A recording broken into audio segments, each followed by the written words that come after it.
Alright, so lately I haven't been really able to upload many of the Uygur ObnoxiouScope videos where it's just, stream of consciousness straight at the camera, making no sense. But, actually I got a hair up here, but I wanted to do so tonight with regard to the Barr testimony. Barr the Barbarian, William Barr, basically wrecked the Senate Democrats today on the Judiciary Committee. And you could tell because of how angry they were. And it's really an impotent reaction. And to top it off, he said that he's not going to answer a call for an appearance tomorrow by the House Judiciary Committee, which is led by Gerald Nadler. And the reason for that was apparently because Nadler wanted the counsel for the committee to question him rather than the actual committee members. Now, think about that for a second. They have hours and hours to ask him literally any question they can, and they decide that they're going to put basically their lawyer to cross-examine William Barr. That, I think, look, I don't know if they have the right to do that. Maybe they do. Maybe they don't. But the behavior right now is as if Bill Barr, it's as if he committed a crime. And they can't, first of all, if you listen to any of the testimony today. Now, if I hadn't been on the Hard Bastard tonight or preparing for it or, doing a bunch of other things, I would have probably done a little longer of a segment with some clips and stuff like that. And maybe I'll also do something like that sometime in the coming days. But the fact is, you can look through the questioning of almost any of the Democratic senators. And the Republican ones, to be honest with you, weren't that amazing either. They basically were going over stuff in the Steele dossier that was, to me, not necessarily mind-blowing, although Barr did admit that there are ongoing investigations of leaks in the Department of Justice related to the Russia investigation. So, I do want to say this. The questioning of a number of Democratic committee members was absolutely shameful. The ones that were not the ones that were like sort of normal, I guess, Amy Klobuchar and Chris Coons of Delaware, they seemed at least to be a bit, a bit sober and they didn't go out of their minds. That's what I'm trying to say. If you look at the people that were really trying to make their mark there, the one that really stands out is Mazie Hirono, who decided at a certain point to call on Barr to resign to his face. She repeatedly said that the behavior that he was showing during his overseeing of the Mueller investigation validated her decision to vote against his nomination. And she kept basically saying that you were acting like the personal attorney of the president, that she claimed that he was protecting the grifter in chief. And the objective was to elicit a response from Bill Barr, probably similar to what they did to Brett Kavanaugh. You have to remember that with the Kavanaugh hearing, they basically took a person who was a judge for, I think, over 10 years, had a professional life for, decades in Washington, and they literally tried to wear him down mentally until he would lash out emotionally at them, which of course at the end he probably, he did. He did do it. He did his testimony when the Blasey Ford accusations were aired in the Senate. That was angry testimony. But with Kavanaugh, it didn't necessarily work because it was apparent at the time that the Republican senators weren't buying it. They were sort of seeing that Blasey Ford didn't really have an appropriate, she didn't really have a story. and the facts didn't really add up. So when they all discussed it, and this is not really something very common, the senators on the Republican side all came to a pretty, easy conclusion, which was that Brett Kavanaugh did not engage in any sexual harassment, or I guess you would call it. He didn't force himself on Christine Blasey Ford. At least they substantiated that they could never prove it. And then you have people. So yeah, that was the case at the time. In this case, you had Mazie Hirono was blatantly saying that Bill Barr was, biased and partisan going into the investigation and everything. And what they were trying to do was the same thing, to elicit an emotional response. Now, I never really warmed to Brett Kavanaugh. The only reason I supported his, the only reason I objected to what was happening was because it was a Me Too smear job. The same type of thing that happens to a lot of these other figures that are done in by the Me Too movement. People like, the one I always go back to is, what's that guy, the comedian? Aziz Ansari. Yeah, it was one of the most ridiculous stories ever. So when I see people, even people I'm not necessarily huge fans of, and they're smeared like nonsensically, yeah, I have to give them the presumption of innocence. This is the whole point. The whole fucking 3 years since since Donald Trump got into office, those have been issues of presumption of innocence, okay? If the media decides that you look guilty, does that make you guilty? No, it doesn't.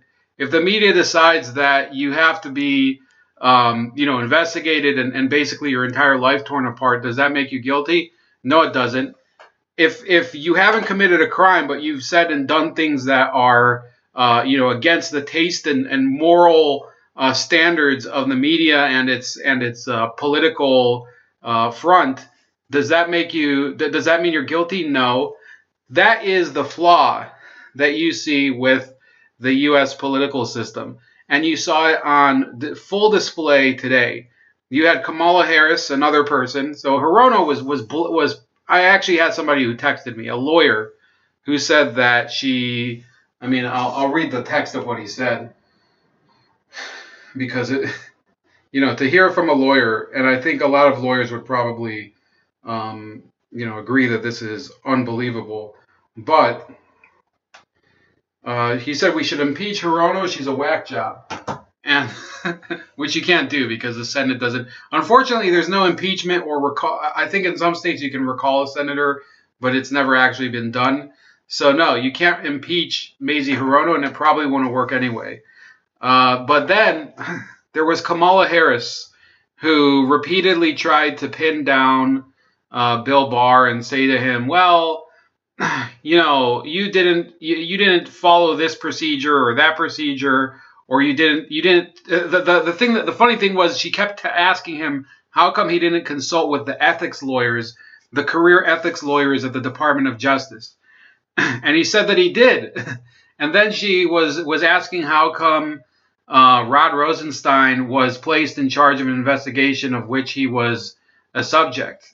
And the fact is that Rosenstein had to be placed in charge of it, partly because the Democrats forced Jeff Sessions to recuse himself, which was that was nonsense in and of itself. Jeff Sessions was recused, you might remember, not because he was actually, there was actually any lead that he was in cahoots with Russia, but because as a senator, he met with the ambassador to Russia, the Russian ambassador to the U.S., who basically meets with all the U.S. senators. So should the entire U.S. Senate be recused from the Russia investigation because they all meet Sergei Kislyak? They all meet him. That's his job. His job is to go to Congress and to represent Russia's interests here. We're not actually at war with Russia. It's actually conceivable that Russia is allowed to have people here that look after their relationship with us over here. It's not some sort of bizarre, activity that the ambassador from Russia would come to Congress and try to talk to members of Congress and the Senate to, discuss issues that are important to him and to Vladimir Putin and the Russian government. Okay, that's what ambassadors do. And the idea that Rod Rosenstein is for some reason conflicted because now look, there is an issue of him being conflicted because it arose that he ended up first of all, he signed the FISA warrant because that without actually having read it, according to him. He said he couldn't remember reading the FISA warrant, but he did sign off on it. The FISA warrant authorizing the surveillance by the FBI of the Trump campaign. And then the other reason is that it was later divulged that in a meeting with Department of Justice and FBI officials, he apparently offered to wear a wire in confidential meetings with the president. So, yeah, that's a conflict that they don't want to talk about. And when you think about it, they spent the entire day spinning their wheels about stuff that they really can't pin down as a crime. And several times they kept trying to say, yes, it's not a crime, but is this behavior deserving of the person occupying the highest office of the land? Now, I want you to understand this. As Attorney General, you're not some sort of moral inquisitor. You're not trying to basically, cleanse the soul of the person that you're prosecuting. You're trying to figure out whether they are culpable, whether there's a reasonable, they are, prosecutable beyond a reasonable doubt for a crime that is at the federal level. Okay, that's what you do as a U.S. attorney, as an attorney general. That's what prosecutors do.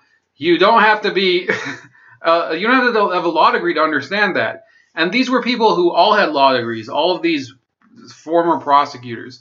You had Dick Blumenthal, Denang Dick, as Donald Trump calls him. So Blumenthal, the senator from Connecticut, kept trying to say, well, don't you think it's wrong that the president lies to the media and to the American people? Well, I mean, this is a senator who lied about serving in Vietnam. So they want to hold Donald Trump to standards that they broke way before he was in politics. And that's really the reason why a lot of people are not buying into the Russiagate hysteria, even though this time the media is on its side. The media under Bill Clinton wasn't on the side of Ken Starr. The media under Bill Clinton wasn't on the side of the few journalists that were really willing to go and look for the story and discover how he was obstructing justice and how he was forcing his mistress to suborn perjury and stuff like that. The FBI, in this investigation, they basically combed through Trump's entire life. They couldn't come up with anything. They subpoenaed all sorts of people. I believe they said they interviewed 500 witnesses. There were 40 FBI agents on the team. I think there was 17 lawyers, and many of them were called all-star prosecutors. And who did they end up convicting? The most important conviction that they had was Paul Manafort for crimes that were committed, years before he worked for Trump. And they had nothing to do with Russians. They had to do with Ukrainian politicians in local elections over there and tax income and untaxed income from it. So that is really the extent of the waste of time that you see the Democrats going through. And yeah, there were other people on the committee too that were just laughable. There was Richard Leahy. I think it was Richard. No, it was Blumenthal again. Blumenthal asked Barr if he would recuse himself from further, investigations, and Barr just said no.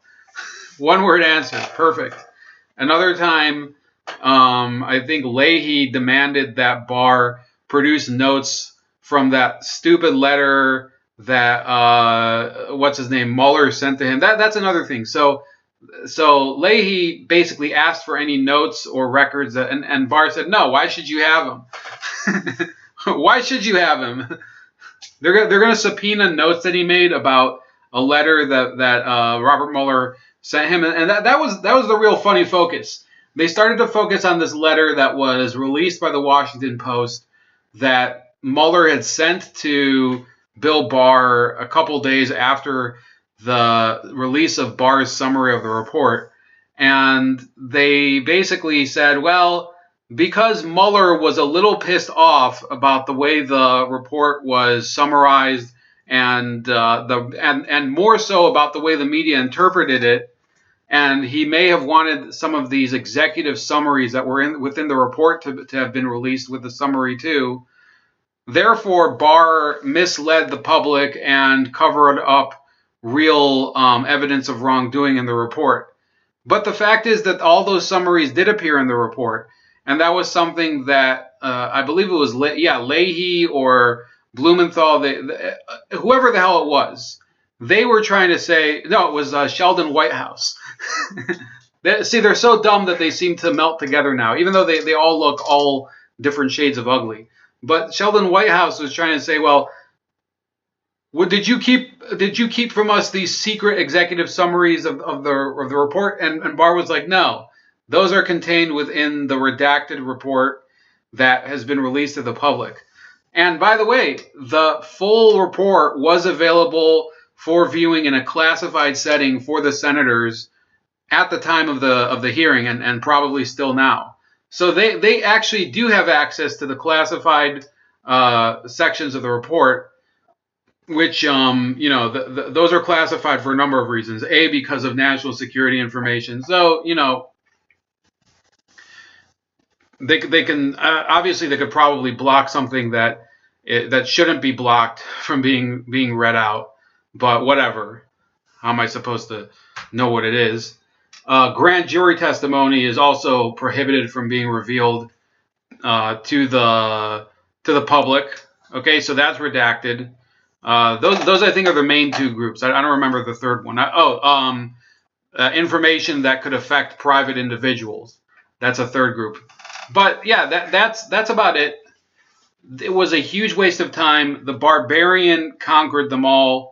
And I expect that in the coming weeks, they're going to be even more pissed at him, and they're going to start really, turning up the media heat on Bill Barr and trying to, stoke rage against him. And I think that there's going to be Barr protests.